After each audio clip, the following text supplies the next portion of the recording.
Արցախի նախկին պետնախարար Ռուբեն Վարդանյանը Բաքվի մեկուսարանից ընտանիքի միջոցով աուդիո ուղերձ եղել եւ նշել ինքը զոհ չէ ու իրեն պետք չէ խղճալ։ Նա ուղերձը փոխանցել է մարտի 5-ին ընտանիքի հետ հեռախոսազրույցի ժամանակ խնդրելով ձայնագրել իրեն ու հրապարակային դարձնել այն։ Նա դիմելով հայրենակիցներին շեշտել է դատում են ոչ թե իրեն ու մյուս 15 հոգուն, այլ բոլոր հայերին։ Վերջինս դիմել է Բաքվի իշխանությանն ու դատական համակարգին եւ ընդգծել իր պահանջները նույնն են՝ դատել պրոֆեսիոնալ կերպով, բաց ու հրապարակային Ադրբեջանի բոլոր օրենքների ու ընթացակարգերի համաձայն, մյուսների հետ միասին միջազգային լրատվամիջոցների դիտորդների ներկայությամբ, եթե այդքան վստահ եք ձեր արդարացիության մեջ։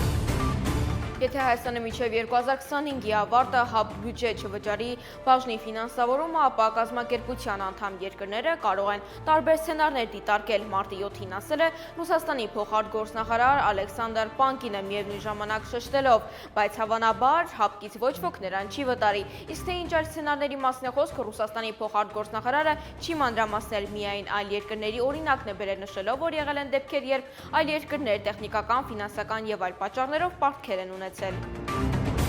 Ադրբեջանի նախագահ Իլհամ Ալիևը կրկին պնդել է, թե Զանգեզուրն ադրբեջանական հող է, որը միտումնավոր կերպով հանձնվել է Հայաստանին ադրբեջանցիների կյանքը բարդացնելու համար։ Այս մասին նա ասել է Անկարայում Իգդիր Նախիջևան գազատարի բացման արարողության ժամանակ։ Նախիջևանն արդեն ավելի քան 1 դար է ինչ անջատված է Ադրբեջանի հիմնական տարածքից։ Դրա պատճառն այն է, որ 1920 թվականին Ադրբեջանի Դեմոկրատ Հանրապետության անկումից 5 ամիս անց խորհրդային իշխանությունները Արևմտյան Զանգեզուրը դուրս բերեցին Ադրբեջանի կազմից եւ միացին Հայաստանին, հայտարարել է Ալիևը։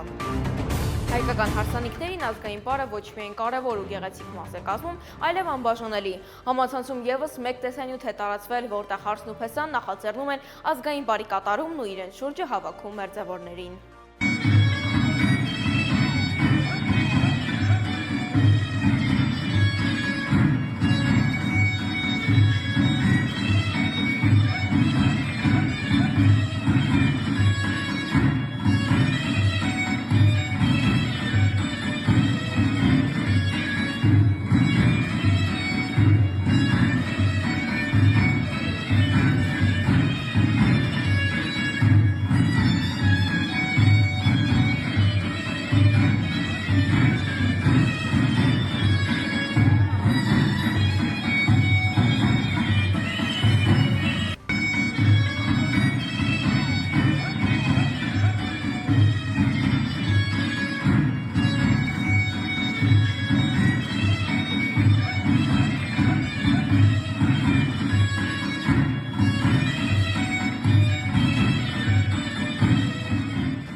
Համացանցում 100 հազարավոր դիտումներ է հավաքել հայ ապագա բժիշկների ազգային պարի կատարումը Հայաստան բացականչությունների ու դրոշի ներքո Մոսկվայի Սեչենովի համալսարանում։ Այն Ռուսաստանի առաջատար բարձրագույն կրթական հաստատություններից է, որը կրթում է լավագույն ապագա բժիշկներին։